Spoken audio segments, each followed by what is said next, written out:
جس طرح سمندر پیاسے کو پانی نہیں دیتا، اسی طرح گریٹ ہمالیہ نے ابو کی تلاش کے سارے راستے مسدود کر دیے تھے۔ دادا میاں حیران تھے، اب جائیں تو کہاں؟ دل پر پہاڑوں کا بوجھ لے کر کوکی قبیلے سے لوٹے۔ سائس انہیں اسی پہاڑی بستی میں لے آیا جہاں کشتی کا سفر ختم ہوا تھا، اور اپنے ہی جھونپڑے میں ٹھہرایا۔ سیدھا سادہ قبائلی ان کی بوڑھی آنکھوں میں آنسو دیکھ کر تڑپ گیا اور بولا، دل چھوٹا نہ کرو بڑے صاحب، انہیں کھوجنے کے لیے کوئی پارٹی اتر کی طرف بھیجو۔ اتر کے راستے بڑے کٹھن ہیں، ہو سکتا ہے چھوٹے صاحب ان راستوں پر کھو گئے ہوں۔ آخری کوشش کے طور پر انہوں نے سائس کی رائے مان لی۔ وہی دوسرے دن ایک قبائلی شکاری کو ان کے پاس لے آیا۔ معاملے کی بات چیت ہوئی اور شکاری اپنے علاوہ 4 اور شکاریوں کو لے کر ابو کی تلاش میں اتر کی طرف چلا گیا تاکہ سرحد کے آر پار گھوم کر ان لوگوں کا کھوج لگا سکے جو کوکی سردار کی رہنمائی میں غاروں کے شہر کی طرف گئے تھے۔ قریباً 1 مہینے بعد شکاری لوٹ آئے۔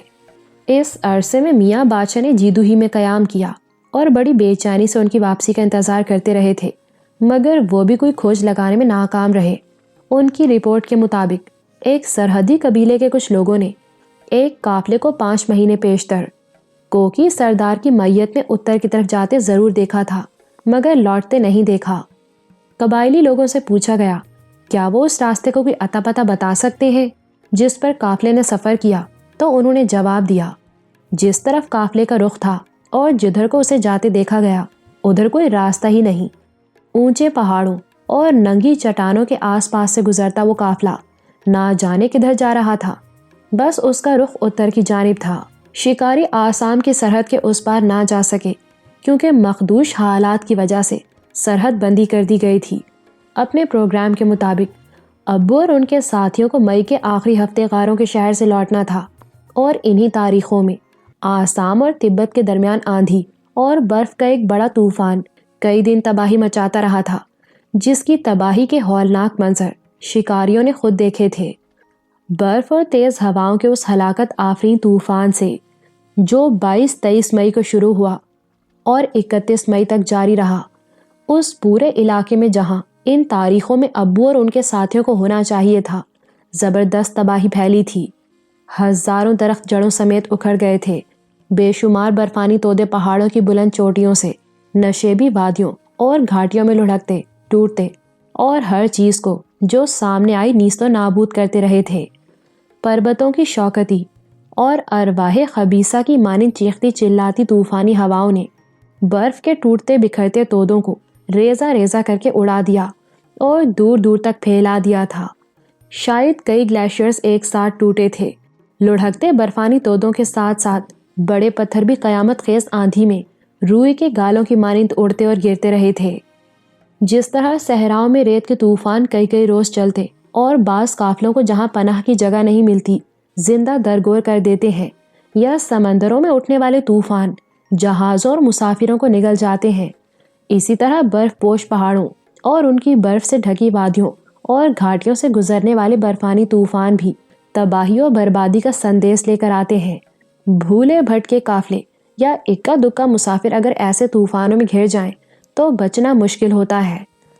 مئی کی آخری تاریخوں میں جو قیامت آفرین برفانی طوفان تبت اور آسام کے برف پوش پربتوں کی پٹی سے گزرا، اس نے بھی سینکڑوں میل کے رقبے کو لتاڑ کے رکھ دیا۔ کئی پہاڑی بستیاں جو براہ راست اس طوفان کی زد میں تھیں اڑ گئیں، بھیڑ بکریاں ہلاک ہو گئیں اور جانوروں کے ساتھ انسان بھی موت کا لقمہ بن گئے تھے، کیونکہ ہلاکت خیز برفانی طوفان کے ساتھ ساتھ تباہ کن زلزلوں نے پورے علاقے میں قیامت برپا کر دی تھی۔ شکاری پارٹی قریباً 4 ماہ بعد اس علاقے میں گئی تھی، لیکن راستے ابھی تک مسدود تھے۔ جڑوں سمیت اکھڑے درخت اور بڑے بڑے پتھر ادھر ادھر بکھرے پڑے تھے، البتہ ان راستوں کو ضرور صاف کر دیا گیا تھا جن پر آسام اور تبت کے درمیان آنے جانے والے قافلے سفر کرتے تھے۔ یہ تھی اس علاقے کی رپورٹ جہاں ابو اور ان کے ساتھیوں کے پائے جانے کا امکان تھا، اور یہ تھا ان تاریخوں کا سب سے اہم اور ہولناک واقعہ جن تاریخوں میں ابو کی پارٹی کو غاروں کے شہر سے ایجنسی کے ڈاک بنگلے کی طرف واپسی کا سفر کرنا تھا۔ شکاری نہ تو سرحد کے اس پار گئے، نہ اس بدنصیب پارٹی کی کوئی نشانی حاصل کر سکے۔ میں اپنے قارئین کو بتاتا چلوں کہ نشانی سے مراد کسی آدمی کی لاش وغیرہ ہے جو انہیں تلاش کے باوجود نہ مل سکی۔ اس لیے شکاریوں کا خیال تھا ناصر نواب کی پارٹی آسام کی سرحد پار کر گئی تھی اور مئی کی آخری تاریخوں میں اس پارٹی کے ساتھ جو واقعہ یا حادثہ پیش آیا وہ سرحد پار ہی پیش آیا ہوگا۔ رپورٹ میں یہ وضاحت ضروری سمجھی گئی تھی کہ مئی کے آخری عشرے میں ابو اور ان کے ساتھی ایک ایسے علاقے کے اندر کہیں نہ کہیں موجود تھے جو قیامت خیز برفانی طوفان اور تباہ کن زلزلوں کی لپیٹ میں تھا۔ سرحد کی دونوں جانب وسیع پیمانے پر بربادی ہوئی تھی اور امکان یہی تھا کہ وہ بھی ہلاکت آفرین طوفان میں گھر گئے ہوں، چونکہ انہوں نے ایک ایسے غیر آباد اور ویران پہاڑی مقام کا سفر کیا جس کے راستوں سے کوئی واقف نہ تھا اور انہیں کوئی پناہ گاہ نہ مل سکی ہوگی جہاں طوفان سے محفوظ رہ سکتے۔ اس لیے پوری پارٹی کسی المناک حادثے کا شکار ہو چکی ہوگی اور ایک شخص بھی زندہ نہ بچا ہوگا، ورنہ 4 ماہ کے عرصے میں کہیں نہ کہیں سے اس کی خبر ضرور آتی۔ ہو سکتا ہے ان پر برف کا کوئی تودہ آ گرا ہو یا پوری پارٹی کسی کھائی اور کھڈ میں اتری ہو اور زلزلے نے اسے پاٹ دیا ہو۔ آخری کوشش کا یہ نتیجہ یا انجام انتہائی جگر خراش اور وحشت ناک تھا، جس نے میاں بادشاہ کو لرزا دیا اور رہی صحیح امید بھی ختم ہو گئی جس کے سہارے وہ ابو کو تلاش کرنے نکلے تھے۔ خیال تو یہی تھا کہ ان کی پارٹی کو اصل خطرہ کوکی سردار سے تھا جس کی نیت ٹھیک نہیں تھی اور اسی نے پارٹی کو کہیں نہ کہیں مبتلائی مصیبت کر دیا ہوگا، مگر یہاں تو یہ پتہ بھی نہیں چل رہا تھا کہ خود کوکی سردار پر کیا بیت گئی جسے غاروں کے شہر کی نشاندہی کر کے فوراً لوٹ آنا تھا۔ ہمارا پورا گھرانہ بھوت پریت اور آسیب وغیرہ کے توہمات کو نہیں مانتا، نہ اس امر کا کوئی امکان تھا کہ ابو اور ان کے ساتھیوں کو بھوتوں نے گھیر لیا ہوگا۔ یقیناً انہیں کوئی حادثہ پیش آیا تھا اور شکاریوں نے مئی کے آخری عشرے میں آسام اور تبت کے برف پوش پربتوں کے درمیان بھیانک طوفان اور ہولناک بھونچال کی تباہ کاریوں کے جو مناظر دیکھے تھے ان کے پیش نظر یہی سمجھا جا سکتا تھا کہ شاید ابو اور ان کے ساتھی بھی اسی طوفان کی نظر ہو گئے۔ اس رپورٹ کے بعد دادا میاں پاگلوں کی طرح ادھر ادھر گھومتے اور کسی ایسے تنکے کو تلاش کرتے رہے جو ان کے وجود کو ڈوبنے سے بچا لیتا، مگر کوئی ایسا تنکا تھا کہاں جس کا سہارا لے سکتے۔ سب کچھ ہاتھ سے جاتا رہا تھا۔ وہ ایک بار پھر ڈاک بنگلے گئے، نیپالی چوکیدار اور آسامی نوکروں سے ملے کہ شاید کوئی نئی اطلاع ہو، شاید امید کا کوئی جگنو چمکا ہو، مگر وہاں سب کچھ حسب سابق تھا۔ وہ لوگ دادا میاں کی حالت دیکھ کر بے حد اداس اور پریشان ہو گئے۔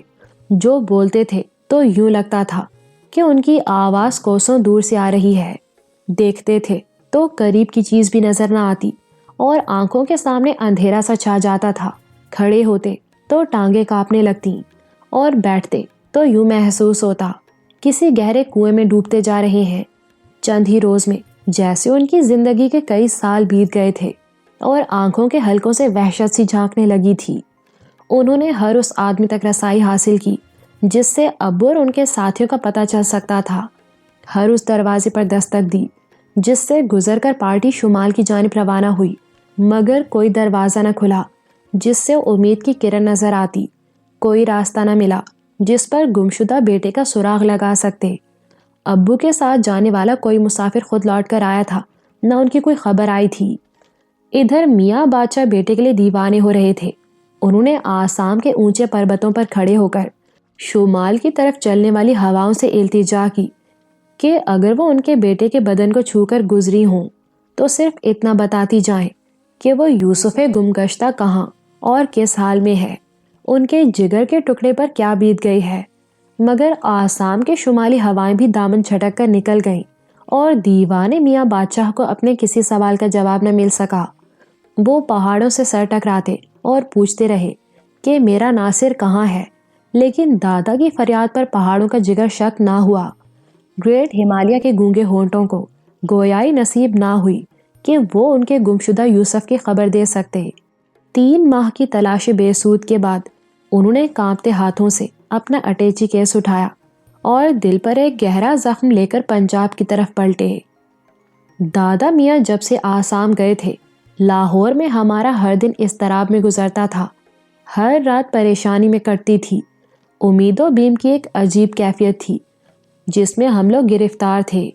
امی اور دادی کی نمازیں طویل ہو گئی تھیں، دونوں دیر تک سجدوں میں پڑی روتی اور ابو کی خیر و عافیت کے لیے اپنے پروردگار سے دعائیں مانگتی تھیں۔ ہر 10ویں 11ویں روز آسام سے دادا کی چٹھی آتی جس میں وہ اپنی تلاش کا حال لکھتے اور پڑھ کر دلوں میں غم کے نئے بھنور پڑنے لگتے۔ جب انہوں نے یہ اطلاع بھیجی کہ ناصر کی پارٹی کے ساتھ جانے والا کوئی آدمی لوٹ کر نہیں آیا، نہ کوئی قبائلی، نہ عبدل، نہ کوکی سردار، تو امی دل پکڑ کے بیٹھ گئیں اور دیر تک ویران خلا میں گھورتی رہیں۔ رامپور سے بھی لگاتار خط آ رہے تھے جن میں ابو کے بارے میں پوچھا جاتا اور امی جواب میں وہی کچھ لکھ دیتی جو انہیں میاں بادشاہ کی طرف سے موصول ہوتا تھا۔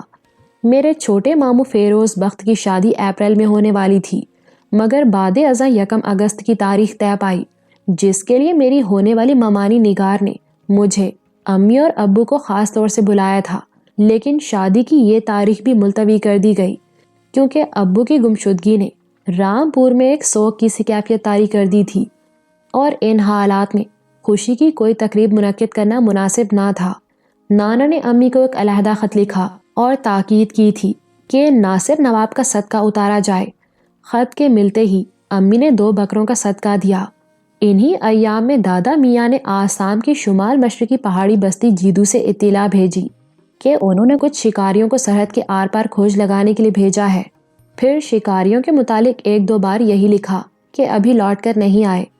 اس ہولناک برفانی طوفان کے بارے میں جس کا ذکر میں کر آیا ہوں، دادا کو بعض اطلاعات پہاڑی بستی ہی سے مل گئی تھیں کیونکہ مئی کے آخری ہفتے میں یہاں بھی زلزلے کے شدید جھٹکے محسوس کیے گئے تھے اور برفانی ہوائیں تو کئی روز لوگوں کے مزاج پرسی کرتی رہی تھیں۔ بستی والوں نے اسی خیال کا اظہار کیا تھا کہ ابو کی پارٹی کہیں طوفان کی لپیٹ میں نہ آ گئی ہو، مگر دادا نے ہمیں شکاریوں کی واپسی اور ان کی رپورٹ سے آگاہ نہیں کیا، جبکہ ہم رپورٹ کا شدت سے انتظار کر رہے تھے۔ رپورٹ سن کر ان کا اپنا حوصلہ ٹوٹ گیا تھا، دل میں غم کی دراڑیں پڑ گئی تھیں۔ ہمیں وہ روداد غم کیسے سناتے جسے سنانے کے لیے فولاد کا دل اور سننے کے لیے پتھر کا کلیجہ چاہیے۔ اپنی امیدوں کا جنازہ اپنے کندھوں پر اٹھائے ایک دن خود ہی لاہور پہنچ گئے۔ کچھ اہل محلہ نے میاں بادشاہ کو تانگے پر آتے دیکھا، تانگے سے اترتے دیکھا، چپ چاپ حویلی میں داخل ہوتے دیکھا اور انہیں اس حالت میں دیکھ کر پریشان ہو گئے۔ پھر دیوان خانے کی طرف بڑھے کہ ناصر نواب کے بارے میں کچھ معلوم کر سکیں۔ مجھے اچھی طرح یاد ہے جب دادا میاں اپنی جھکی ہوئی کمر پر ہاتھ رکھے، آنکھوں میں پانی کو روکے، دل میں بیٹے کی جدائی کا گہرا داغ لیے، لڑکھڑاتے قدموں اور ڈولتے جسم کے ساتھ ڈیہڑی کے دروازے میں داخل ہوئے تو انہیں دیکھتے ہی گھر کے در و دیوار کی نبضیں چھوٹنے لگیں کیونکہ ان کے چہرے پر زندگی کا کوئی نشان نہیں تھا۔ اماں بھی، امی، ریشمہ، مائی بختاور، پیرو، میں، سب صورت سوال دم بخود سے کھڑے انہیں دیکھتے ہی رہ گئے، مگر کچھ پوچھنے، کچھ سننے کی ضرورت نہیں تھی۔ دادا کا اترا ہوا چہرہ ہر سوال کا جواب تھا۔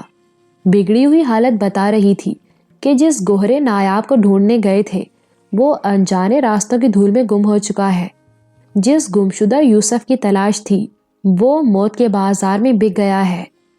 اماں بھی بیٹے کے غم میں پہلے ہی نڈھال ہو رہی تھیں۔ دادا کی ناکام واپسی تقدیر کا کوڑا ثابت ہوئی۔ چیختی ہوئی آواز میں سوال کیا، میرا ناصر؟ دادا نے لفظوں میں جواب نہیں دیا، صرف نفی میں سر ہلا دیا۔ ان کے سر کا ہلنا تھا کہ اماں بی کے کلیجے سے ایک چیخ نکلی، ہائے میں مر گئی! پھر تیورا کر فرش پر گری۔ ریشمہ اور مائی بختاور نے لپک کر پکڑا اور اٹھا کر اندر لے گئیں۔ امی کی حالت کیا بتاؤں، لب خاموش تھے مگر آنکھوں سے آنسوؤں کی دھاریں بہہ رہی تھیں۔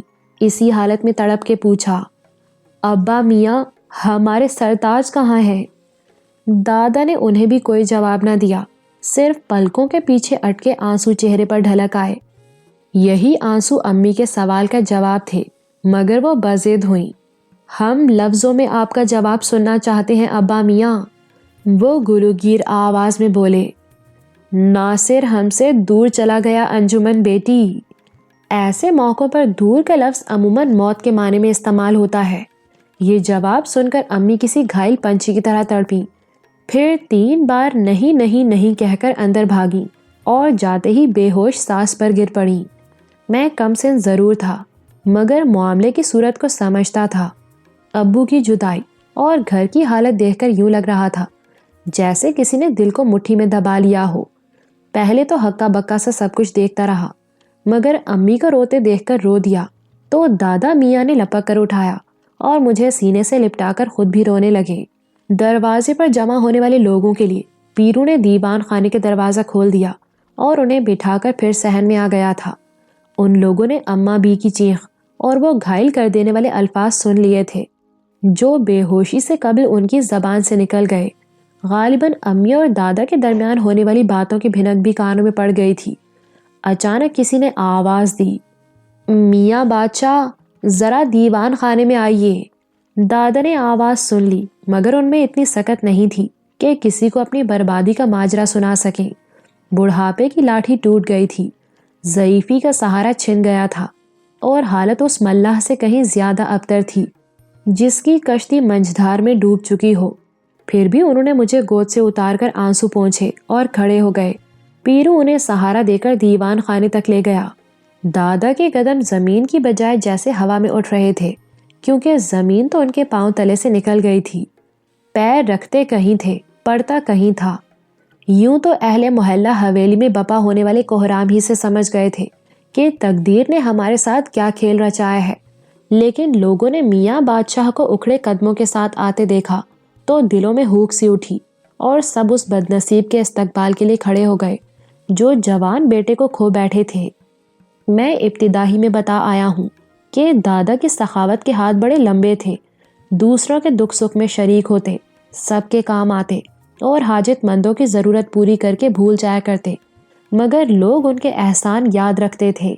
ان کی بجھی بجھی صورت، لوٹی لوٹی حالت دیکھ کر ملنے والوں کے دل تڑپ گئے، آنکھوں میں پانی تیر گیا۔ کون سوچ سکتا تھا ان جیسے آدمی پر ایسی کڑی ساتھ بھی آئے گی کہ وہ صرف اپنے وجود کا سایہ بن کر رہ جائیں گے۔ ان کے دیوان خانے میں داخل ہوتے ہی کرب آمیز آوازوں میں میاں بادشاہ کا شور اٹھا اور وہ انگلی اٹھا کر آہستہ سے بولے، اللہ بادشاہ۔ پیرو نے انہیں بڑی آرام کرسی پر بٹھا دیا جو انہی کے لیے مخصوص تھی۔ پھر کسی نے ابو کا ذکر چھیڑا اور سفر آسام کی سرگزشت سننا چاہی۔ انہوں نے ڈوبے ہوئے لہجے میں کہا، کیا سناؤں، ناصر کو ڈھونڈنے گیا تھا، اپنے آپ کو گم کر آیا ہوں۔ پھر انہوں نے مختصر الفاظ میں اور ٹھہر ٹھہر کے کچھ باتیں بیان کی، اپنی ناکامی کا حال سنایا اور اس قیامت آفریں برفانی طوفان کا ذکر کیا جو مئی کے آخری ایام میں آسام اور تبت کے درمیان برف پوش پہاڑوں سے گزرا تھا۔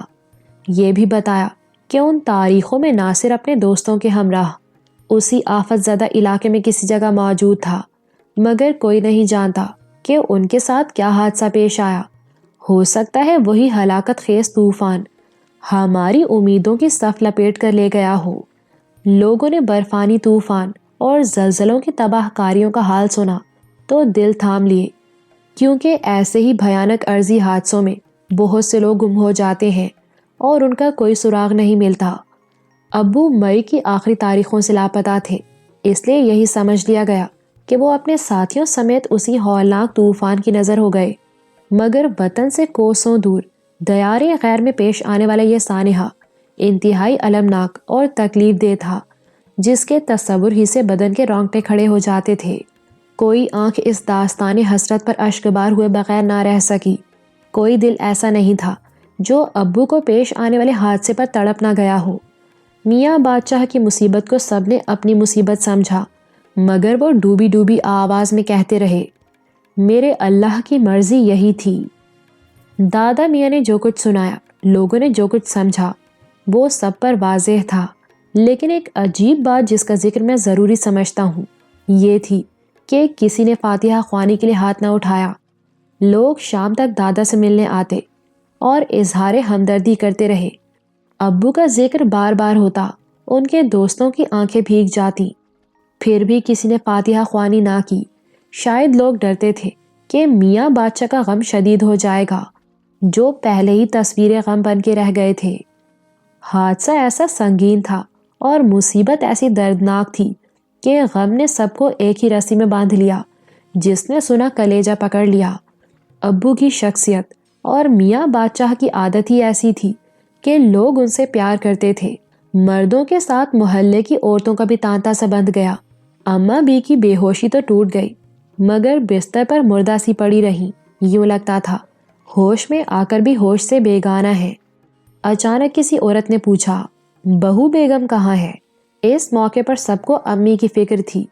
اب اماں بی کو بھی ہوش آیا اور گھبرا کے بولی، ریشما ذرا بہو بیگم کو دیکھ۔ ریشما امی کے کمرے کی طرف گئی، دروازہ کھولا تو وہ ابو کی بڑی تصویر کے سامنے کرسی پر بیٹھی آنسو بہا رہی تھیں، تصویر سے باتیں کر رہی تھیں۔ ریشما دروازے ہی میں ٹھٹک گئی۔ امی تصویر سے مخاطب تھیں، ہم نے آپ کو مس کلارا کے لیے اجازت دے دی تھی، مگر آپ نے ہمارا خط ہی وصول نہیں کیا، ہم سے دور چلے گئے۔ یہ اجازت امی نے غالباً اور خطوط میں دی تھی، جو کئی ماہ بعد مکتوب الہ لاپتہ ہیں کے ریمارکس کے ساتھ لوٹ آئے، اور امی نے جوں کے توں اپنی الماری میں مکفل کر دیے تھے۔ ان میں ایک خط ابو کے نام اور دوسرا کلارا آنٹی کے لیے تھا۔ اب ان کی تصویر کے سامنے بیٹھی اس بات پر گھل رہی تھیں کہ ابو اور کلارا آنٹی کو ان کے اجازت نامے نہیں مل سکے۔ ان کا خیال تھا اگر وہ خطوط انہیں مل جاتے اور ابو کلارا آنٹی کو اپنی چھوٹی بیگم بنا لیتے تو حالات کی صورت کچھ اور ہوتی۔ حالانکہ ابو کا مشن اور مقصد کچھ اور تھا۔ وہ کلارا آنٹی کو پیار ضرور کرتے تھے، ممکن ہے اسے چھوٹی بیگم بھی بنا لیتے، لیکن یہ بات سمجھ سے بالا تھی کہ ان کی دوسری شادی اس المناک حادثے کو کیسے روک لیتی جو ہمارے مقدر میں لکھا جا چکا تھا۔ ابو کی آسام کی طرف روانگی کے بعد امی نے کوئی خواب دیکھا تھا۔ غالباً اسی خواب کی بنا پر انہوں نے کچھ باتیں سوچ لیں اور کلارا آنٹی کو ان کی دلہن بنا دینا چاہتی تھیں۔ ایک بار مجھ سے بھی کہا تھا، ہم تمہاری کلارا آنٹی کو تمہاری چھوٹی امی بنا رہے ہیں، اور میں حیران رہ گیا تھا۔ امی سمجھتی تھیں کلارا آنٹی اور ابو کی شادی ان کے خواب کی بھیانک تعبیر کو بدل دے گی، مگر اپنا خواب کسی سے بیان نہیں کرتی تھیں۔ دادا میاں ابو کی تلاش سے ناکام لوٹے اور برفانی طوفان کے حادثے کی خبر سنائی تو امی کو اپنا خواب پھر یاد آ گیا، اور اب وہ اس بات کو اپنی بد نصیبی کی علامت قرار دے رہی تھیں کہ ابو اور کلارا آنٹی کو ان کے اجازت نامے نہ مل سکے، اور تقدیر کی گردش فریب دے گئی۔ ریشما دروازے میں غمزدہ سی کھڑی تھی۔ امی نے اس کی موجودگی کو محسوس کیا تو دوپٹے کے آنچل سے اپنے آنسو پونچھتی ہوئی کرسی سے اٹھی، مگر وہیں چکر آ گیا اور لڑکھڑا سی گئی۔ ریشما نے لپک کر سنبھالا اور پلنگ پر لا بٹھایا۔ بہو بیگم، اس حالت میں آپ کو آرام کی ضرورت ہے۔ یہ بھی عرض کرتا چلوں کہ امی ان دنوں امید سے تھیں، شاید 7واں مہینہ تھا۔ اماں بھی ان کا بہت زیادہ خیال رکھتی اور کام کاج کو ہاتھ نہیں لگانے دیتی تھیں۔ ویسے بھی امی سے اتنا پیار کرتی کہ شاید ہی کسی ساس نے اپنی بہو سے کیا ہوگا۔ اماں بھی اور دادا میاں کے اس غیر معمولی پیار کی ایک وجہ غالباً یہ بھی تھی کہ ان کے ہاں کوئی بیٹی پیدا نہیں ہوئی۔ اب بہو کو اپنی بیٹی سمجھتے اور بیٹی جیسا لاڈ پیار کرتے تھے۔ امی بستر پر لیٹنے لگی تو ریشما نے اطلاع دی، کچھ عورتیں آپ سے ملنے آئی ہیں۔ کہاں ہیں؟ اماں بھی کے کمرے میں۔ ان سے کہہ دو ہماری طبیعت ٹھیک نہیں، پھر کسی وقت ملیں گے۔ ریشما مڑی تھی کہ اماں بھی دروازے پر نمودار ہوئیں اور بولی، تم آرام کرو انجمن، میں نے انہیں رخصت کر دیا ہے، جانتی تھی تمہاری طبیعت ٹھیک نہیں ہوگی۔ پھر امی کے پاس آ بیٹھی اور انہیں پیار کرنے، دلاسا دینے لگیں۔ امی نے اپنا سر ان کی گود میں رکھ دیا اور آنسو خود بخود بہنے لگے۔ اماں بھی، ہم اکیلے رہ گئے۔ دادی بھی روئیں مگر حوصلہ نکالا۔ کون کہتا ہے تم اکیلی ہو؟ میں ہوں، تمہارے ابا میاں ہیں، امجد ہے۔ انجمن، یہ بات کبھی نہ بھولنا، تم اس گھر کی صرف بہو نہیں بیٹی بھی ہو۔ امی ان سے لپٹ کے روئیں۔ اس ایک فکرے نے ان کا دل کچھ اور گداز کر دیا تھا۔ اماں بھی نے اپنی آنکھیں صاف کی، تڑپتی بلکتی امی کے آنسو پونچھے اور کہنے لگی، اتنا خیال رکھو بیٹی، زیادہ تڑپو گی تو اس ننھی سی جان کو بھی تکلیف ہوگی جو تمہارے پیٹ میں پرورش پا رہی ہے۔ اماں بھی امی کو دلاسے دے کر اٹھیں اور چلتے چلتے رک گئیں۔ رامپور خط لکھ دو، وہاں بھی پتہ چل جائے کہ ہم پر کیا بیت گئی۔ پھر ریشما کے ساتھ کمرے سے نکل گئیں اور امی نے مجھے اپنے پاس گھسیٹ لیا۔ پہلے بغور میرا چہرہ دیکھتی رہیں، پھر مجھے سینے سے لپٹا کر پیار کرنے لگیں۔ میں نے پوچھا، امی کیا ابو کبھی نہیں آئیں گے؟ تمہارے ابو ہم سے روٹھ گئے بیٹے، کلارا آنٹی بھی نہیں آئے گی، وہ بھی روٹھ گئی ہم سے۔ آپ روئے نہیں امی، میں ابو اور کلارا آنٹی دونوں کو لے آؤں گا۔ امی نے مجھے پیار کیا، پھر نانا نواب کو خط لکھنے بیٹھ گئیں۔ میں اس وقت ناسمجھ تھا، کچھ باتیں سمجھتا تھا، کچھ سمجھ میں نہیں آتی تھیں، مگر اب گزرے دنوں کا تصور کرتا ہوں اور امی کی بے چینی یاد آتی ہے تو حیران ہوتا ہوں کہ انہوں نے اتنے بڑے صدمے کو کس حوصلے سے برداشت کیا۔ انہوں نے نانا کو جو چٹھی لکھی اس میں دادا میاں کی ناکام واپسی کے ساتھ اپنی بدنصیبی کا حال درد کے قلم اور خون جگر کی روشنائی سے تحریر کیا۔ الفاظ میں اپنے دل کی تڑپ اور آنسوؤں کی آگ بھر دی، اور ایسی تھی وہ تحریر کہ جس نے جاتے ہی میری ننھیال میں صفِ ماتم بچھا دی، اور وہاں لاہور سے بھی بڑا کوہرام بپا ہوا۔ اب بیٹی کے مستقبل کا سوال تھا، جس کی زندگی پر نہ مٹنے والے غموں نے اپنا سایہ ڈال دیا تھا۔ دو خاندانوں کے تعلقات کا معاملہ تھا جن سے تقدیر نے باہمی واسطہ چھین لیا تھا۔ نانا اور نانی چوتھے روز اپنی بیٹی کی قسمت پر آنسو بہاتے لاہور پہنچے، اور امی ان سے لپٹ کر ایسے روئیں جیسے ان کے لیے اب کچھ بھی باقی نہیں رہا تھا۔ دنیا کے دستور کے مطابق نانا نواب اپنی بیٹی کو صبر کی تلقین کر کے دادا میاں کے ساتھ دیوان خانے میں جا بیٹھے اور ان کے سفرے آسام کی مفصل رودات سننے لگے۔ ادھر نانی اماں بھی کے ساتھ مستقبل کے اندیشوں میں کھو گئیں۔ نانی کا خیال تھا کہ امی کچھ دنوں کے لیے رامپور چلی جائیں، بہن بھائیوں میں رہیں گی تو اس صدمے کی شدت کچھ کم ہو جائے گی جس نے بھری جوانی میں ان سے زندگی کی خوشیاں چھین لی تھیں۔ مگر اماں بھی امی کی حالت کے پیش نظر راضی نہ ہوئی۔ ادھر نانا نے بھی دادا میاں سے کچھ ایسی ہی بات کی تھی، اور انہوں نے جواب امی کی مرضی پر چھوڑ دیا تھا۔ انہیں بلا کر پوچھا گیا تو بولیں، ابا حضور ہم لاہور چھوڑ کر نہیں جائیں گے۔ نانا نواب امی کا جواب سن کر خاموش ہو گئے۔ انہیں تو بیٹی کی دل جمعی منظور تھی۔ کہنے لگے، لاہور چھوڑنے کو کون کہتا ہے؟ ذرا آب و ہوا کی تبدیلی اور تمہاری تھوڑی سی دلچسپی کے لیے رامپور چلنے کا مشورہ دیا تھا۔ بس ایک خبر کے ساتھ ہمارے لیے دنیا کی ساری دلچسپیاں ختم ہو چکی ہیں۔ نانا نواب جس ذکر کو چھیڑنا نہیں چاہتے تھے، امی اسی پر زور دے رہی تھیں، مگر انہیں پریشان سا دیکھ کر ایک نیا پہلو پیش کیا۔ ابھی تو ہمیں کسی بات کا ہوش نہیں، حواس بجا ہوئے تو رامپور بھی آئیں گے۔ ہم کبھی آپ کو بھولے ہیں نہ رامپور کو، وہ ہمارا میکہ ہے، مگر یہ بات واضح کر دینا چاہتے ہیں کہ لاہور کے گھر کی دہلیز ہمارے لیے جنت کا دروازہ ہے۔ دادا میاں نے اٹھ کر امی کے سر پر ہاتھ رکھا اور نانا کی طرف دیکھ کر بولے، انجمن بیٹی اس گھر کی مالکن ہے نواب صاحب، میرا جو کچھ ہے اس پر اسی کا اختیار ہے۔ اس طرح امی نے لاہور چھوڑنے سے انکار کر دیا۔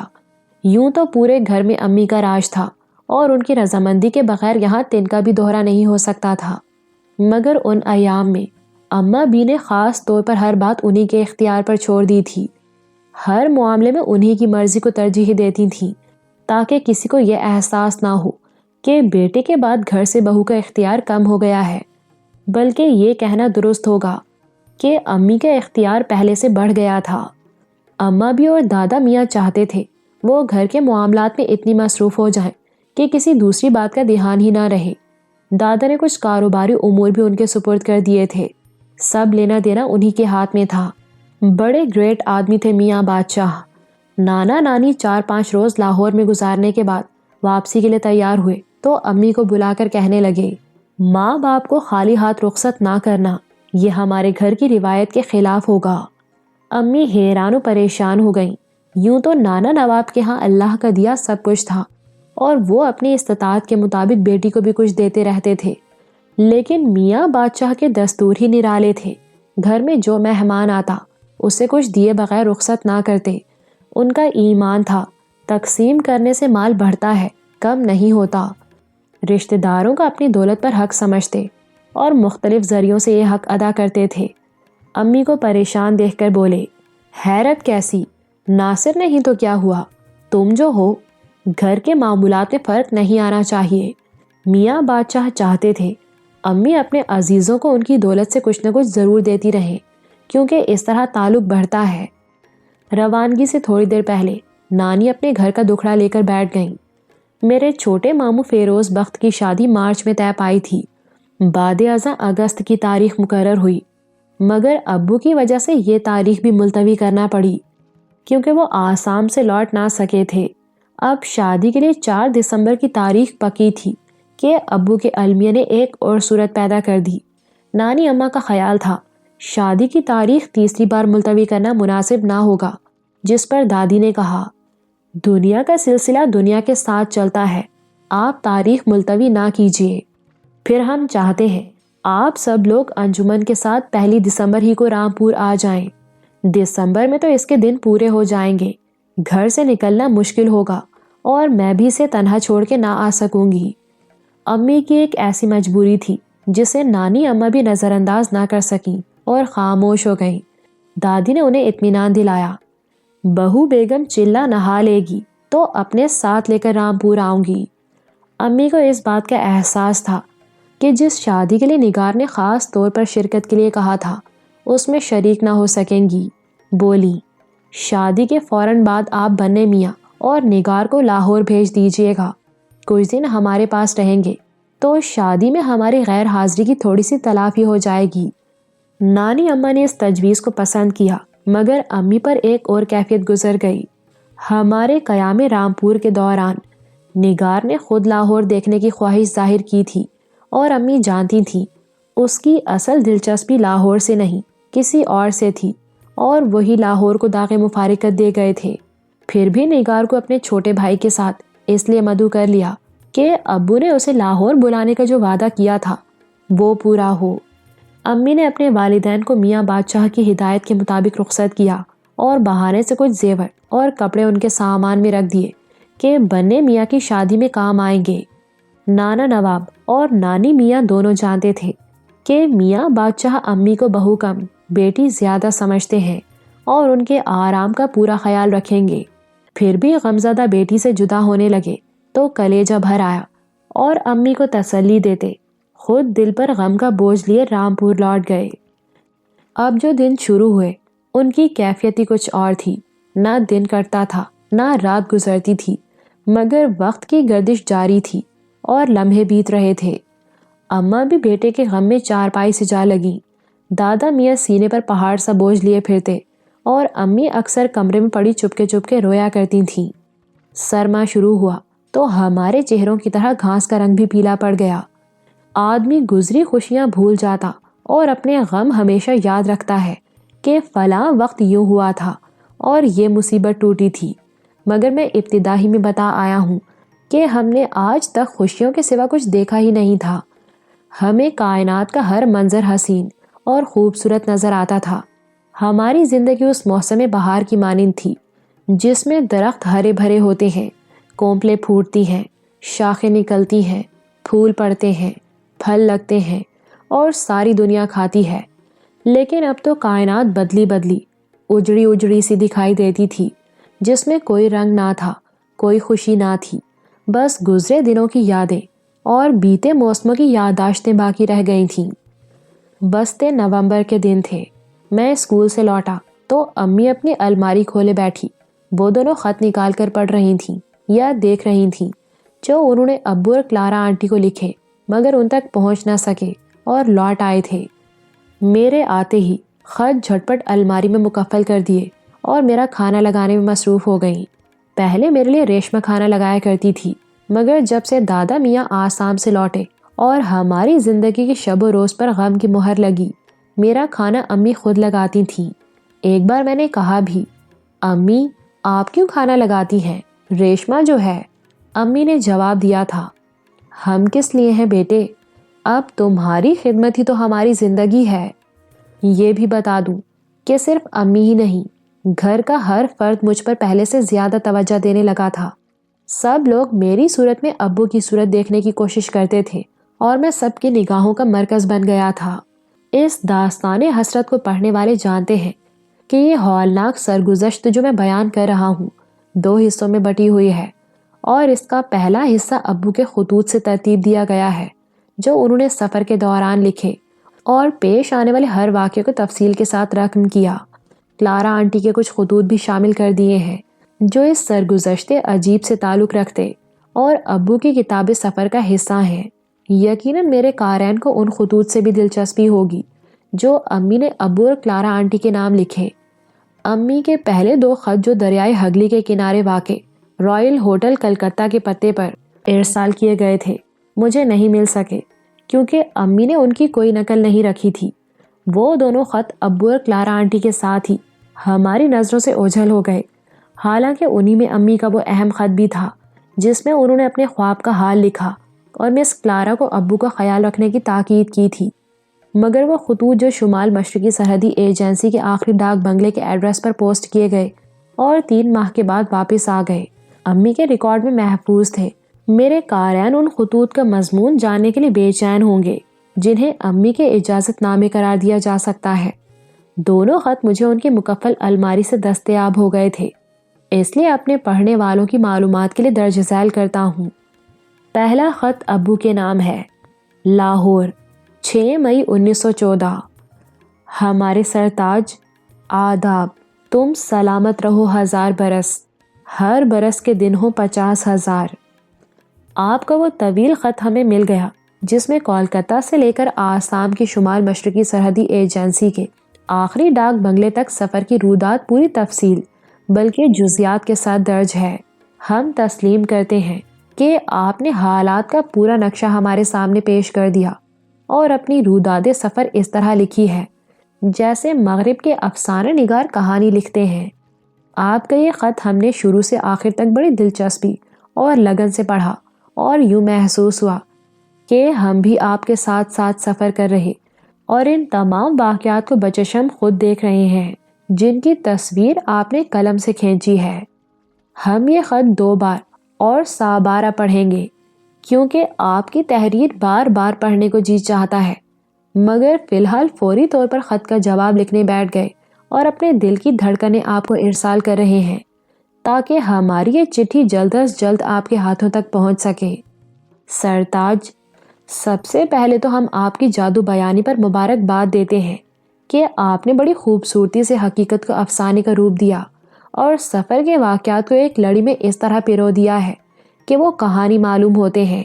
آپ انگلستان اور یورپ میں قیام کے دوران بھی ہمیں خط لکھتے رہے ہیں اور ان خطوط میں لکھے ہوئے فکرے بھی ہمیں یاد ہیں، مگر یورپ سے لکھے جانے والے خطوں میں یہ وارفتگی نہیں تھی جو اس خط میں پائی جاتی ہے۔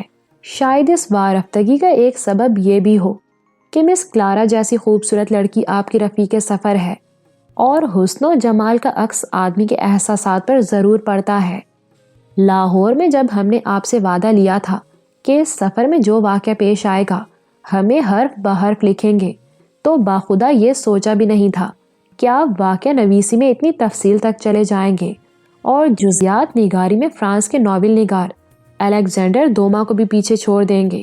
آپ نے تو واقعات کی ایسی تصویر کشی کی ہے کہ ہم نے گھر بیٹھے کلکتہ سے آسام تک سارا نقشہ دیکھ لیا اور کشتی کے سفر کا پورا لطف اٹھایا ہے۔ ہم نے سفر میں آپ کو جو رعایتیں اور سہولتیں دی ہیں انہیں آپ ہمارا بہت خوبصورت، بہت عجیب مذاق قرار دیتے ہیں۔ خط سے آپ کی پریشانی بھانپ لی ہے، مگر ہم نے کوئی مذاق نہیں کیا بلکہ آپ کے سامنے ایک راز حیات رکھا ہے، اور عورت کو سمجھنا زندگی کے راز کو سمجھنا ہے۔ ہم آپ کی طبیعت کو جانتے اور مزاج سے واقف ہیں۔ ہم نے ہمیشہ آپ پر فخر کیا ہے اور ہمیشہ آپ پر فخر کرتے رہیں گے کیونکہ آپ ایک عظیم انسان اور ہمیں نعمت الہی کے طور پر نصیب ہوئے ہیں۔ ہم آج تک اس بات پر پھولے نہیں سماتے کہ آپ نے ہمیں دیکھے بغیر قبول کیا تھا، پھر ہمارے ساتھ دل کی گہرائی سے محبت کی اور ہمیں کائنات کے ایک انمول شے سمجھ کر ایسا اعزاز بخشا جو بہت کم عورتوں کو نصیب ہوا ہوگا۔ ہم آپ کی بیگم کہلانا اپنے لیے باعث عزت سمجھتے ہیں، اور جب دوسروں سے آپ کی تعریف سنتے ہیں تو ہمارا سر فخر سے کچھ اور اونچا ہو جاتا ہے کہ ہم نواب ناصر حیات کی بیگم ہیں جن کے گن زمانہ گاتا ہے۔ یہ عزت خوش نصیب عورتوں کے حصے میں آتی ہے۔ ہم نے آپ کو ہر رنگ میں، ہر پہلو سے ایک بڑا آدمی پایا ہے اور آپ کے ذوق سلیم سے بھی اچھی طرح آگاہ ہیں۔ ہمیں سفر میں آپ کی ضرورتوں اور سہولتوں کا احساس تھا، اور اسی احساس کے پیش نظر آپ کی رفیق سفر مس کلارا کو، جسے ہم نے اپنی دوست بنا لیا ہے، آپ کے قریب آنے اور خدمت کرنے کا موقع دیا ہے۔ اس میں ایک اشارہ غیبی بھی ہے جس کا ذکر ہم آپ سے مناسب نہیں سمجھتے۔ بس یہی بتانا کافی ہے کہ بعض لڑکیاں مردوں کا دل چراتی اور لبھاتی ہیں، مگر بعض ان کی حفاظت کرتی ہیں۔ ہمیں جو اشارہ ہوا ہے اس کے مطابق مس کلارا ایک حفاظت کرنے والی لڑکی ہے، اس لیے ہم نے اسے آپ کی خدمت سونپ دی ہے اور اس کے ساتھ زندگی کے کچھ دن تقسیم کر لیے ہیں۔ آپ نے مس کلارا کے حسن کی تعریف کی اور لکھا ہے کہ وہ گلاب کی طرح کھلتی، خوشبو کی طرح مہکتی اور بلبل کی طرح چہکتی ہے۔ یہ باتیں تو بہت سی لڑکیوں میں پائی جاتی ہیں، مگر آپ نے کلارا کے بارے میں ایک خاص بات بھی لکھی ہے کہ اس کی قوت مشاہدہ بہت تیز ہے، اور جب تحکم کے لہجے میں بات کرتی ہے تو اور خوبصورت لگتی ہے۔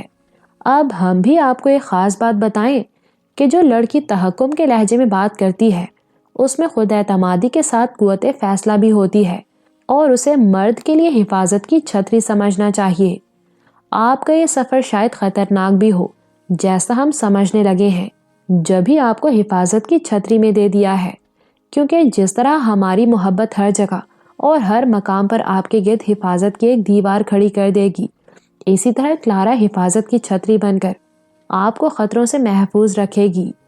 آپ کوئی تفصیل دریافت نہ کریں، بس سمجھیں کہ قدرت یہی چاہتی ہے، اور قدرت کے بعض اشارے ایسی تقدیر میں ڈھل جاتے ہیں جو بدل نہیں سکتی اور تقدیر مبرم کہلاتی ہے۔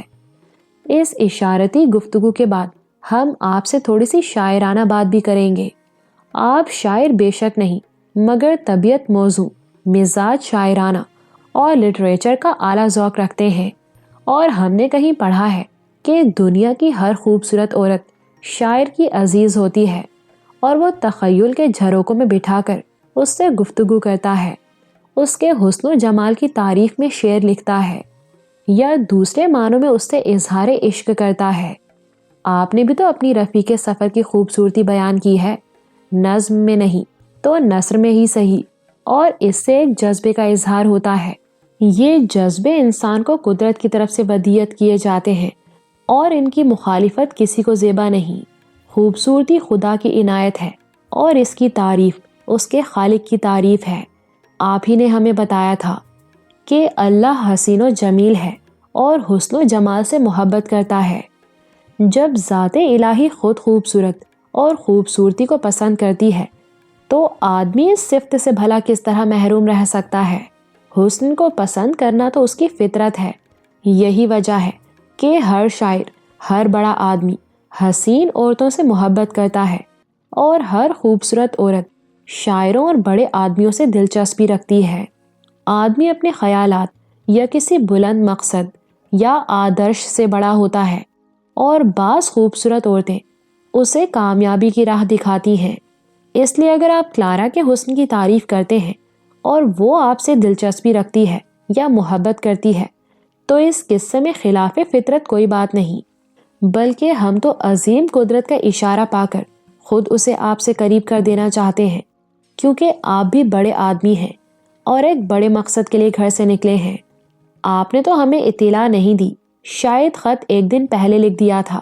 ہاں، کلارا نے اپنے مکتوب میں بتایا ہے کہ آپ نے اس سے دوستی کر لی ہے، مگر ابھی تک محبت کا اعتراف نہیں کیا۔ حالانکہ اعتراف محبت ایک سچائی ہے جو انسان کے چہرے کو روشن رکھتی ہے۔ ہمیں اس دوستی پر خوشی ہوئی۔ آپ کلارا کو پسند کرتے ہیں، اور ہمارا خیال ہے کہ وہ آپ کو پسند ہے تو اس سے شادی کر لیجئے۔ ہماری طرف سے اجازت ہے، اور اس خط کو ہمارا اجازت نامہ سمجھیے۔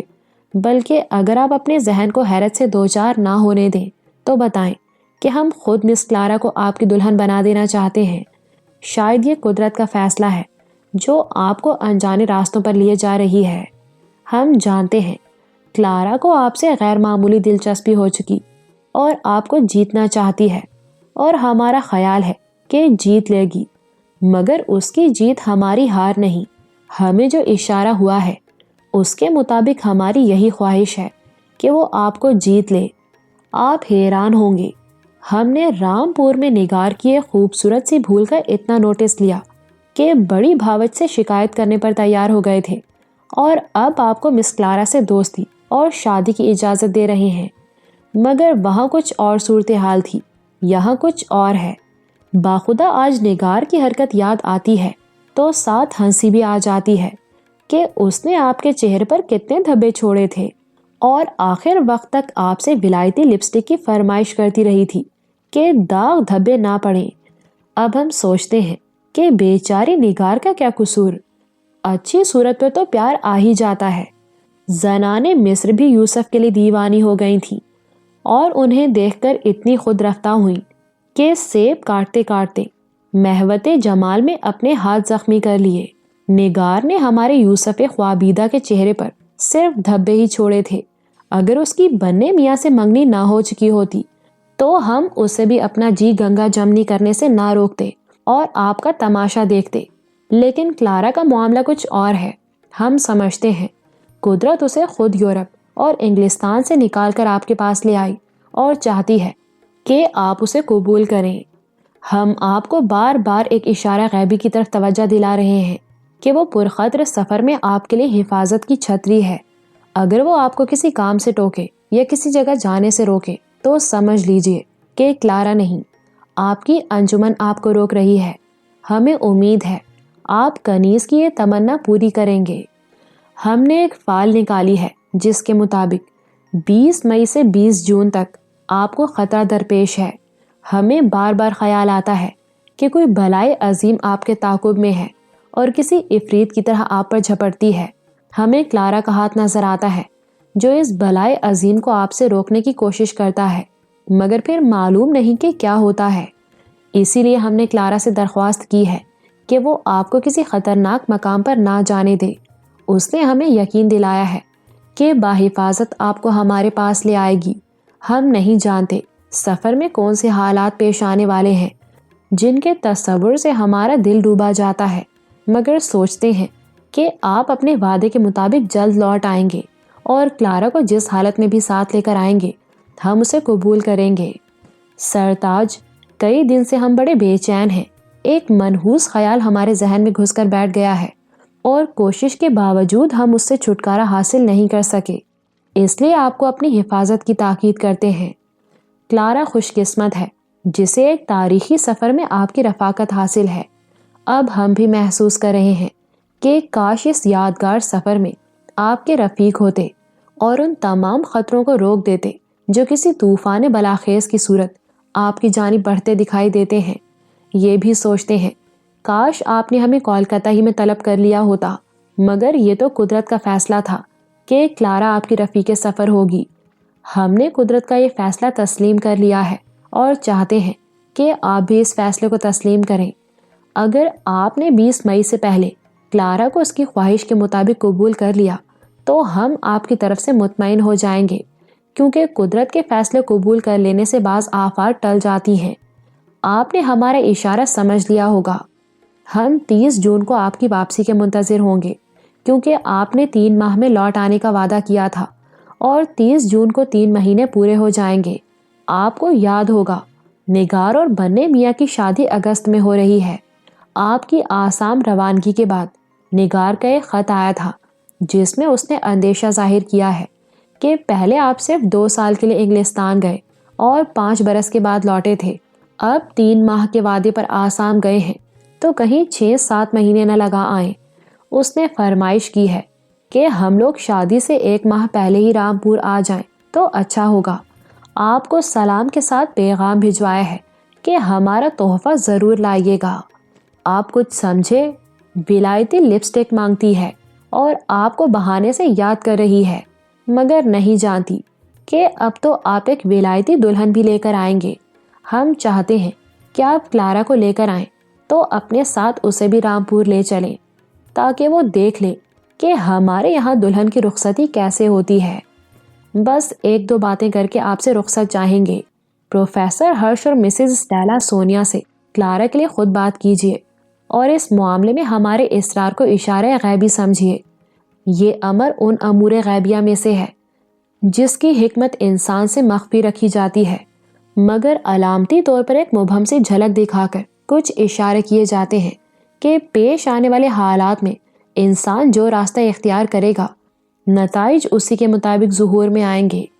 یہ باتیں تو خیر ایک امر غیبی سے تعلق رکھتی ہیں، لیکن یہ امر درمیان میں نہ ہوتا اور آپ کلارا یا کسی دوسری لڑکی کو پسند کر لیتے تو بھی ہم آپ کو اجازت دینے میں ایک لمحے کی تاخیر نہ کرتے، کیونکہ جانتے ہیں کہ آپ نہ تو کوئی غلط قدم اٹھائیں گے نہ ہمارے ساتھ کوئی بے انصافی کریں گے۔ ہم سماج اور رواج کے پابند نہیں، آپ کے لیے بڑا وسیع دل رکھتے ہیں۔ یہ حکمت بھی ہم پر واضح نہیں تھی کہ مرد کا بیک وقت 3 4 عورتوں سے تعلق کیوں جائز قرار دے دیا گیا ہے۔ بعض لوگوں کے نزدیک یہ حکم نہیں، مخصوص حالات میں ایک اجازت ہے تاکہ معاشرے میں خرابی پیدا نہ ہو۔ جنگوں کی وجہ سے مردوں کی بانسبت عورت کی تعداد زیادہ ہو جاتی ہے یا شرح پیدائش میں توازن نہیں رہتا۔ ہمیں ان معاملات سے سروکار نہیں، مگر تاریخ کے صفحات پر ہم نے اس معاشرے میں بھی جہاں ایک عورت اور ایک مرد کے تعلق کو ترجیح دی جاتی ہے، بڑے آدمیوں کے گرد کئی عورتیں دیکھی ہیں۔ اس وقت ہمیں یورپ ہی کے 2 بڑے آدمی یاد آ رہے ہیں جن کے زمانے تو ایک دوسرے سے بہت مختلف اور دور تھے، مگر دونوں کے مزاج یکساں تھے۔ ان میں ایک انگلستان کا ریچارڈ ہے جو اپنی رائے کے سامنے سب کی رائے کو حقیر سمجھتا اور بعض دوسری عورتوں کے لیے اپنی ملکہ بیرنگیریا سے بھی جھگڑتا رہا۔ دوسرا فرانس کا نیپولین بوناپارٹ ہے جو کسی دوسرے کا مشورہ سنتا ہی نہیں تھا۔ نیپولین کا وہ واقعہ تو خاصا دلچسپ ہے جب اپنی محبوب ملکہ جوزیفائن سے چھپ کر کسی خوبصورت لڑکی سے ملاقات کر رہا تھا کہ وہ موقع پر پہنچ گئی۔ نیپولین جوزیفائن سے بے پناہ محبت کرتا تھا، مگر اس وقت بڑا ناراض ہوا کہ وہ اس کی خلوت میں کیوں چلی آئی ہے۔ پھر اس نے یہ کہہ کر اپنی ملکہ کی ہر بات کو مسترد کر دیا کہ اخلاق میرے لیے نہیں، نہ مجھ پر معاشرتی پابندیاں عائد ہوتی ہیں، کیونکہ میں ان پابندیوں اور عام انسانوں سے بالا تر ہوں۔ اس کے نزدیک تمام معاشرتی اخلاق و آداب متوسط طبقے کے فلاسفروں اور دانشوروں نے اس جیسے عالی دماغ انسانوں پر تہمت لگانے اور انہیں اپنے بس میں کرنے کے لیے تیار کیے تھے۔ چھوٹے قد کا متلون مزاج نیپولین اس قسم کی اور بھی کئی مضحکہ خیز باتیں کرتا تھا۔ ہمیں اس کے نقطۂ نظر سے شدید اختلاف ہے کہ بڑا آدمی اخلاق اور آداب سے بالا ہوتا ہے، اس کے برعکس بڑے آدمی اخلاق کی تعمیر کرتے ہیں، اور وہ نمونہ ہمیں آپ کی ذات میں نظر آتا ہے۔ تاہم مخصوص حالات میں آدمی کے لیے جو اجازت اور رعایت ہے وہ ہم نے آپ کے لیے برقرار رکھی ہے، کیونکہ اس حکمت کا ایک عجیب اور لطیف پہلو آپ کے سفر کی وجہ سے ہمارے سامنے آیا ہے۔ جن اندیشوں نے ہمیں پریشان سا کر دیا ہے ان کا ذکر ہم نے اماں بھی اور ابا میاں یا کسی اور سے نہیں کیا۔ وہ اس بات پر مطمئن ہو چکے ہیں کہ مسز اسٹیلا کے عزیز مس اینڈریو کے ذریعے آپ کو سفر میں کچھ سرکاری سہولتیں میسر آ گئی ہیں۔ پھر 2 عورتیں بھی شریک سفر ہیں تو خطرے کی کیا بات ہے؟ یہ امر ہمارے لیے بھی وجہ اطمینان ہے، مگر بعض اوقات کچھ واقعات بلکہ حادثات بالکل ناگہاں پیش آتے ہیں جن کی کوئی منطق نہیں ہوتی۔ بس اچانک ایک بجلی سی کڑکتی ہے اور نخل امید جل جاتا ہے۔ ایسے ہی کچھ تفکرات نے ہمیں گھیر لیا ہے اور رد بلا کی خاطر ہم نے کچھ اشارے کر دیے ہیں۔ جو کچھ عرض کیا ہے اس پر توجہ دیجیے۔ مئی جون کے دنوں میں اپنی حفاظت کا خاص خیال رکھیے گا۔ آپ کی یاد ہماری عبادت ہے اور اس دعا کے ساتھ رخصت ہوتے ہیں کہ اللہ نگہبان، خدا حافظ و ناصر، آپ کی انجمن۔ اس خط میں امی نے اپنے خواب کے حوالے سے کچھ اشارے کیے تھے، کیونکہ وہ سمجھتی تھیں اگر ابو نے کلارا آنٹی کے ساتھ شادی کر لی تو خطرناک حالات کا دھارا کسی اور رخ بہے گا، جن کی جھلک خواب میں دیکھ کر پریشان ہو گئی تھیں۔ اب میں اس خط کا ترجمہ پیش کرتا ہوں جو انہوں نے کلارا آنٹی کو لکھا تھا۔ امی ایک پڑھی لکھی خاتون ہونے کے علاوہ مغربی لٹریچر کا مطالعہ بھی کرتی رہی ہیں۔ ان دنوں انگریزی میں لکھتی اور بولتی تھیں۔ کلارا آنٹی کے ساتھ ان کی خط و کتابت انگریزی میں ہوتی تھی۔ ان کو اس اعتبار سے زیادہ دلچسپ سمجھا جائے گا کہ ایک عورت دوسری عورت سے مخاطب ہے، ان کے درمیان ایک مرد کے بارے میں گفتگو ہوتی ہے جو دونوں کو عزیز ہے۔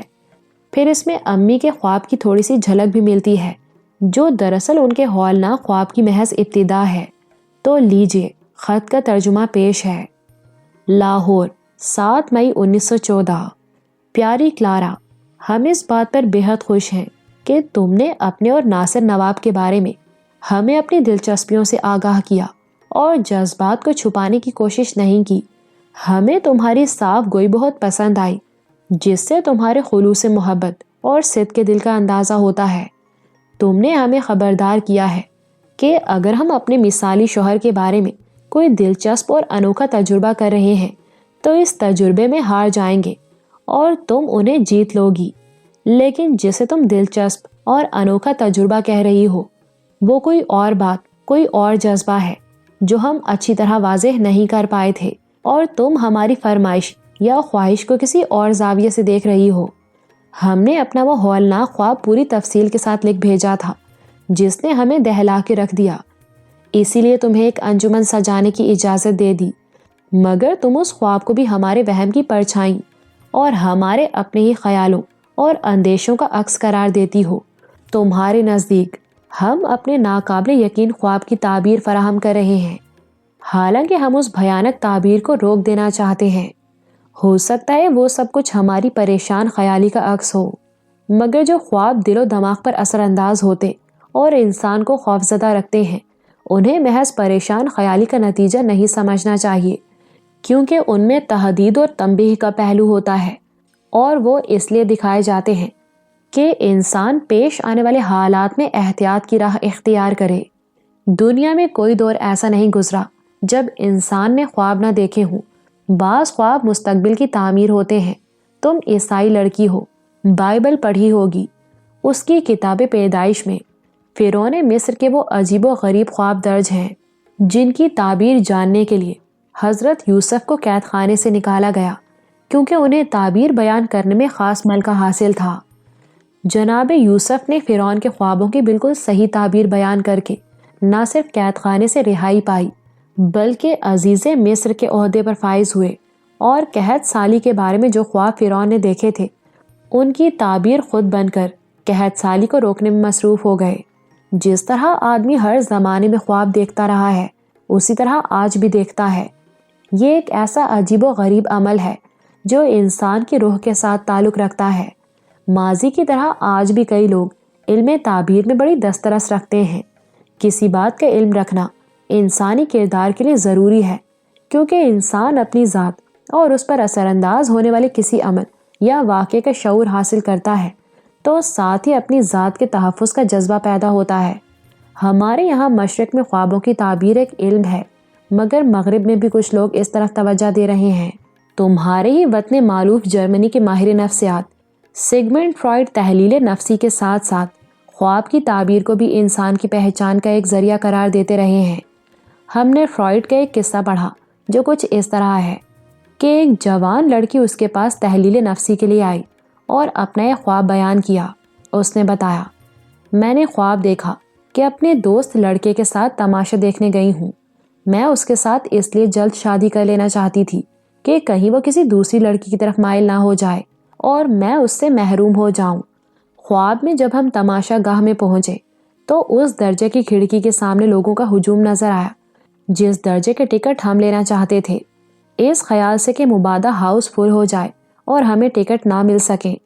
میں نے اونچی کلاس کے ٹکٹ خرید لیے، مگر ٹکٹ لے کر تماشا گاہ میں داخل ہوئے تو ہاؤس خالی پڑا تھا اور نچلی کلاس میں بھی اکا دکا تماشائی بیٹھے تھے۔ میں نے اندازہ لگایا اگر لوگوں کا پورا ہجوم جو باہر دیکھا تھا اندر آ جائے پھر بھی نچلی کلاس بھر نہیں سکے گی۔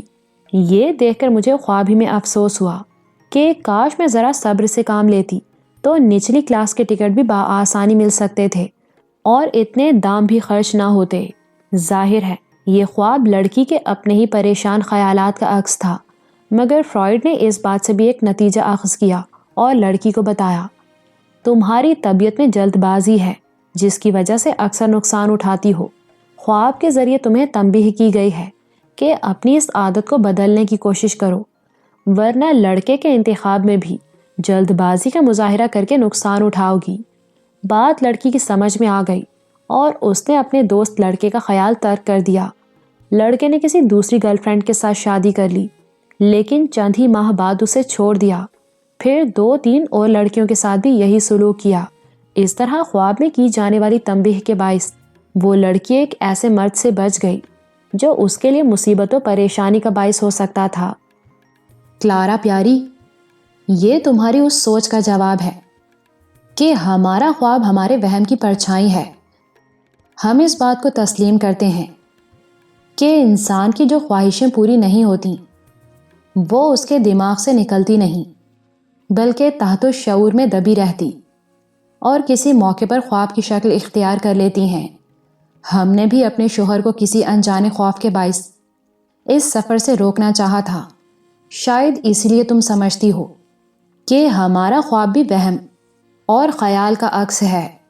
فرائڈ کے نزدیک ایسے خواب بھی بے مقصد نہیں ہوتے اور ان میں تنبیہ کا پہلو ہوتا ہے، مگر ہمیں محسوس ہو رہا ہے کہ ہم نے خواب میں ان واقعات کی جھلک دیکھی ہے جو ابھی پردہ غیب میں ہیں اور خواب ناموں کے ذریعے اس کی تعبیر بھی نکالی ہے۔ اسی بھیانک تعبیر کو روکنے کے لیے ہم چاہتے ہیں کہ تم ناصر نواب کو جیت لو مگر ہم سے چھینو نہیں۔ تم نے پڑھا ہوگا کہ خواب کے ابتدائی منظر میں ہم نے اپنے شوہر کو گھور اندھیرے میں گھرے ہوئے دیکھا ہے جہاں تاریکی کی وجہ سے کچھ نظر نہیں آتا، مگر اسی اندھیرے میں کچھ عارضی بلائیں ان کے گرد منڈلا رہی ہیں۔ انہیں روشنی کی تلاش ہے تاکہ وہاں سے نکل سکیں۔ اسی اثنا میں ایک ستارہ آسمان سے ٹوٹ کر ان کے ارد گرد پرواز کرنے لگتا ہے اور اپنی کرن کا ایک حلقہ قائم کر دیتا ہے۔ وہ اس ستارے سے روشنی بھی حاصل کرنا چاہتے ہیں اور اسے پکڑتے ہوئے گھبرا بھی رہے ہیں۔ ستارہ ان کے اور قریب آ جاتا ہے اور اس کی کرن کے حلقے سے آواز نکلتی ہے، مجھے پکڑ لو، بچ جاؤ گے۔ ناصر نواب اس ستارے کی طرف ہاتھ بڑھاتے ہیں مگر فوراً ہی خواب کا منظر بدل جاتا ہے اور ہم دیکھتے ہیں کہ ایک جانب بڑا زبردست طوفان اٹھ رہا ہے اور ناصر ایک جگہ بیٹھے پھولوں کا ہار پرو رہے ہیں۔ سامنے ایک سراہی ہے جسے وہ بار بار دیکھتے ہیں۔ ہار ان کے ہاتھ میں ابھی مکمل نہیں ہوا اور ہم خواب میں چاہتے ہیں کہ وہ ہار جلد از جلد پرو لیں، کیونکہ اگر انہوں نے جلدی نہ کی تو اٹھنے والا طوفان پھولوں کو بکھیر دے گا اور وہ خود بھی اس طوفان سے بچ نہ سکیں گے۔ تم نے ہمارے خواب کے اس ابتدائی حصے پر اس طرح غور نہیں کیا ہوگا جس طرح ہم نے کیا ہے۔ تمہارے نزدیک یہ مناظر خلاف واقعہ ہیں، کیونکہ کوئی ستارہ ٹوٹ کر خلا میں تو بکھر سکتا ہے جس طرح شہاب ثاقب ٹوٹتے اور بکھرتے ہیں، مگر وہ کسی انسان کے گرد اس طرح چکر نہیں کاٹ سکتا جس طرح ہم نے دیکھا۔ تمہارے نزدیک اٹھتے ہوئے طوفان میں کسی کا ہار پرونا بھی ایک بے معنی عمل ہوگا، مگر اب ہم تمہیں بتاتے ہیں کہ علم الرؤیا میں ان مناظر کی تعبیر کیا ہے۔ وہ اندھیرے جو ناصر نواب کو گھیرے ہوئے ہیں دراصل سفر میں پیش آنے والے مصائب کی تاریکی ہے، اور وہ ستارہ جو آسمان سے ٹوٹ کر ان کے گرد چکر لگاتا اور اپنی کرن کا حلقہ قائم کرتا ہے کلارا ہرش ہے، جو یورپ کے آسمان سے ٹوٹ کر ایشیا میں آئی اور انہیں جیت لینا چاہتی ہے تاکہ وہ مصائب کی تاریکی سے نکل سکیں۔ خواب میں کسی مرد کا سراہی کو دیکھنا اس امر کی علامت ہوتا ہے کہ وہ ایک نازک بدن دوشیزہ حاصل کرے گا اور اس سے لطف اٹھائے گا۔ اسی علم رویا میں کسی مرد کے ہار پرونے کی تعبیر یہ ہوتی ہے کہ وہ ایک خوبصورت کنواری سے شادی کرے گا، مگر ہم نے ناصر نواب کو جو ہار پروتے دیکھا وہ ابھی ادھورا ہے، اور ہمارا خواب میں یہ خواہش کرنا کہ وہ اسے جلد پورا کر لیں اس امر کی طرف اشارہ ہے کہ وہ تمہیں پوری طرح قبول کر لیں، ورنہ آنے والے طوفان میں تم اور وہ دونوں ضائع ہو جاؤ گے اور حوادث کا تلاطم نہ جانے تمہیں کس گھاٹ اتار دے۔ کلارا، وہ ستارہ تم ہی ہو جسے ہم نے ناصر کے گرد چکر لگاتے دیکھا، سراہی بھی تم ہی ہو جو ان کے سامنے رکھی تھی، ہار بھی تم ہی ہو جسے وہ پرو رہے تھے مگر وہ پرو نہیں پاتے۔ یہ ہمارے خواب کے ابتدائی مناظر ہیں جن کی تعبیر ہم نے بیان کر دی، لیکن اس کے بعد جو کچھ دیکھا ان کی بھیانک تعبیر بیان کرنے کا حوصلہ نہیں رکھتے۔ ہمارے خیال کے مطابق اگر ہمارے شوہر کا ہار مکمل ہو جائے اور وہ تم سے شادی کر لیں تو واقعات کی رفتار بدل جائے گی، ورنہ طوفان تو آ رہا ہے۔ ہم نے ناصر کو جو خط لکھا ہے اس میں تمہارے متعلق کچھ اشارے کر دیے ہیں جن سے تمہارا کام کچھ آسان ہو جائے گا اور وہ تمہیں اپنی دلہن بنا لیں گے۔ انہوں نے آج تک ہماری کسی خواہش کو مسترد نہیں کیا، وہ ہماری یہ بات بھی مانیں گے اور تمہارے ساتھ ہنی مون منائیں گے، کیونکہ پراسرار قدرت یہی چاہتی ہے کہ وہ ہمارے اور تمہارے درمیان تقسیم ہو جائیں۔ ہماری تمہاری ملاقات نہیں ہوئی، پھر بھی ہمیں تمہیں ہم سے ایک لگاؤ ہے، کیونکہ ہمارے درمیان نہ صرف نواب ایک واسطہ ہیں۔ تمہارا خیال ہے اپنی حد سے بڑھی ہوئی محبت کی وجہ سے ہم سفر میں ان کے لیے کوئی تفریح و دلچسپی چاہتے ہیں، مگر یہ تمہاری بھول ہے۔ ہمارے شوہر اس مزاج کے آدمی نہیں، وہ اپنی قندیل میں وہی شعلہ روشن کرتے ہیں جو ان کے اندر جل رہا ہے اور ان کے اندر ہم جل رہے ہیں۔ ہم تو سفر کے ان اندیشوں کی وجہ سے مجبور ہو گئے جن کا ذکر تفصیل سے کر دیا تھا۔ اب اس خط میں تمہیں کچھ پہلو بھی سمجھا دیتے ہیں۔ ہمیں امید ہے تمہاری سوچ بدل جائے گی۔ ہمارے پہلے خط کو، جس میں پورا خواب درج ہے، ایک بار پھر غور سے پڑھو۔ تمہیں ہماری مجبوریوں کا اندازہ ہو جائے گا۔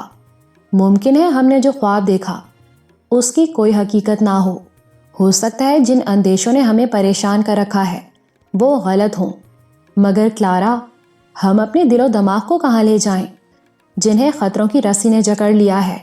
ذہن میں ایک طوفان سا اٹھ رہا ہے جسے روک نہیں سکتے، اور جس طرح لوگ کہتے ہیں کہ سارا دھن جاتا دیکھیے تو آدھا دیجیے بانٹ، اسی طرح ہم بھی چاہتے کہ تم ناصر کو بے شک بانٹ لو مگر انہیں خطروں سے نکال کر لے جاؤ، کیونکہ تقدیر نے ان کی حفاظت تمہارے سپرد کی ہے جو تمہیں یورپ سے کھینچ لائی اور ایک ایسے سفر میں ان کی رفیق بنا دیا ہے جس کا انجام فی الحال کسی کو معلوم نہیں۔ بس قدرت نے ہمیں ایک جھلک سی دکھائی ہے اور ہم بے چین ہو گئے ہیں۔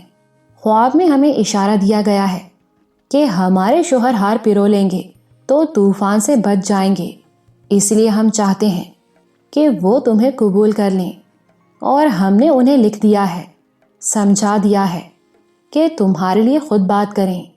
اچھی لڑکی، ہم نے تم پر بے وجہ اعتماد نہیں کیا۔ قدرت تمہارے سر کو صحرا باندھنا چاہتی ہے۔ دنیا میں اچھی عورتوں نے ہمیشہ بڑے آدمیوں کا ساتھ دیا ہے، ان کی حفاظت کی ہے۔ جب ہم حفاظت کا لفظ استعمال کرتے ہیں اس کا مطلب ہرگز یہ نہیں ہوتا کہ عورت مرد کے لیے تلوار لے کر لڑتی ہے۔ یہ کام تو قدرت نے مرد کو سونپ رکھا ہے کہ وہ اپنی قوت بازو سے عورت کی حفاظت کرے، کیونکہ اسے جنگ کی تربیت دی گئی اور زوراور بنایا گیا ہے۔ عورت صرف اس کے گرد پیار کا ایک حالہ قائم کرتی اور اسے اپنی محبت کی پناہ میں لے لیتی ہے۔ اس زمن میں تمہیں ایک بات بتائیں جو زرتشت پیغمبر نے کہی تھی کہ محبت عورت کی میراث ہے۔ جب وہ محبت کرتی ہے اس کے سامنے کائنات کی ہر شے کو حقیر سمجھتی ہے اور مفتوح ہو جاتی ہے تو خود مکمل ہوتی اور سوچتی ہے کہ دنیا بھی ابھی ابھی مکمل ہوئی ہے۔ کلارا، تم ہمارے ناصر کو جیت لینا چاہتی ہو، قدرت بھی چاہتی ہے کہ جیت لو، اور ہماری بھی یہی خواہش ہے، مگر اس کا ایک ہی دروازہ، ایک ہی راستہ ہے، تکمیل محبت، اور ہمارے نزدیک وہی عورت کامل ہے جو اپنی محبت میں کامل ہے۔ ناصر کو جیت لو اور اپنی تکمیل کرو۔ تمہاری اس جیت میں ہماری زندگی کا راز مضمر ہے۔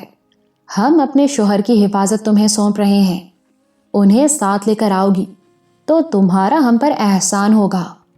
کلارا، کبھی کبھی ہم اپنے خواب میں اتنے محو ہو جاتے ہیں کہ دنیا بھی ہمیں خواب ہی نظر آنے لگتی ہے۔ خوابوں میں اگرچہ ناقابل یقین باتیں حقیقت کا روپ دھار لیتی ہیں، لیکن ہم انسانوں کو اسی طرح چلتے پھرتے اور حرکت کرتے دیکھتے ہیں جیسے وہ بیداری کی حالت میں ہمیں نظر آتے ہیں۔ اور سب سے اہم بات یہ ہے، ہم اس وقت تک خواب کے واقعات کو حقیقت پر محمول کرتے ہیں جب تک ہماری آنکھ کھل نہیں جاتی، اور جب آنکھ کھل جاتی ہے حیران ہوتے ہیں کہ وہ ایک خواب تھا جسے حقیقت سمجھ رہے تھے۔ کیا خبر یہ دنیا، یہ کائنات بھی جو عالم بیداری میں ایک خوبصورت اور دلکش حقیقت نظر آتی ہے، وہ اصل میں ایک خواب ہی ہو جو ہم دیکھ رہے ہیں، اور شاید اس نیند سے جسے زندگی کہتے ہیں اس وقت بیدار ہوں گے جب موت کا ہاتھ ہمیں کسی دوسری دنیا میں کھینچ کر لے جائے گا۔ اہل معرفت کہتے ہیں ہم نہیں مرتے، ہمارا جسم مرتا ہے اور ہم روح کے ساتھ کسی دوسری دنیا میں منتقل ہو جاتے ہیں، دوسرے لفظوں میں ایک خواب سے دوسرے خواب میں یا ایک حقیقت سے دوسری حقیقت میں چلے جاتے ہیں۔ مگر جس طرح جسم کی موت اور روح کا انتقال مکانی بہت سے لوگوں کی سمجھ میں نہیں آتا، اسی طرح وہ خواب بھی ناقابل فہم ہوتے ہیں جن کے ذریعے قدرت انسان کو اپنے اسرار غیب کی جھلک دکھاتی ہے، اور اسی ایک جھلک نے ہمارا صبر و قرار لوٹ لیا ہے۔ اب صرف تم ہماری امید کا مرکز ہو، کیونکہ کسی عظیم کارنامے کے لیے جسے ناصر نواب انجام دیں گے قدرت نے تمہاری معاونت ضروری سمجھی ہے۔ تم ہمارے خواب میں بھی ایک اہم لڑکی ظاہر کی گئی ہو جو اندھیرے میں روشنی کا حالہ قائم کرتی ہے، حقیقت کی اس دنیا میں بھی جس میں ہمارے شوہر ایک تاریخی سفر کر رہے ہیں، ان کی رفیق ہو، اور وہ خطوں میں خوبصورتی کے ساتھ تمہاری اہمیت کا اعتراف کرتے ہیں۔ شاید اس دنیا میں بھی جس کا سفر موت کے بعد شروع ہوگا اور جہاں روحیں کسی دوسرے جسم کے ساتھ منتقل ہوتی ہیں، تم ہمارے اور ناصر کے ساتھ ساتھ رہو گی۔ اس لیے ہم نے تمہیں اپنی سمجھ لیا ہے اور اس بات پر راضی ہو گئے ہیں کہ ہمارے شوہر کی محبت میں شریک ہو جاؤ۔ ہم نے کچھ وضاحتیں کر دی ہیں، اب آخری وضاحت بھی سن لو۔ ہم نے فال نکالی اور اشارہ لیا ہے کہ 20 مئی سے 20 جون تک خطرے کی تاریخیں ہیں۔ تم لوگوں کو خطرے سے پہلے اپنی دوستی کو باہمی ازدواج میں بدل دینا چاہیے۔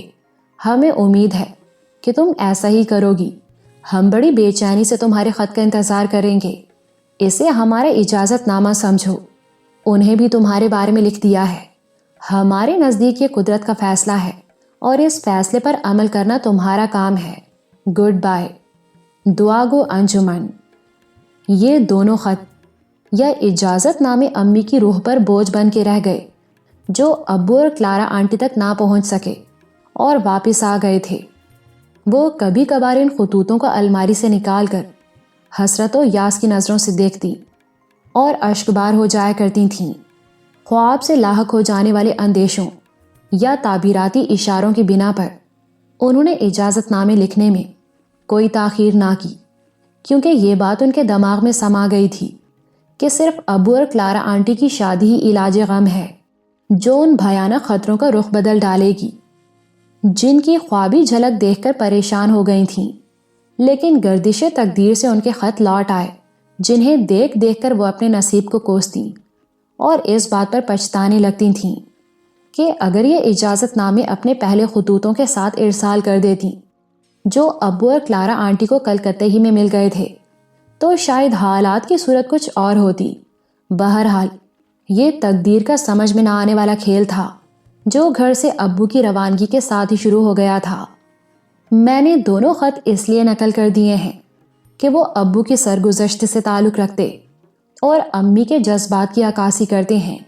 ان خطوط میں ایک عورت کے اپنے شوہر سے والہانہ محبت، لگن، مجبوری، بے قراری اور قربانی کی وہ ساری کیفیات نظر آتی ہیں جن سے کسی عورت کی عظمت کا پتہ چلتا ہے۔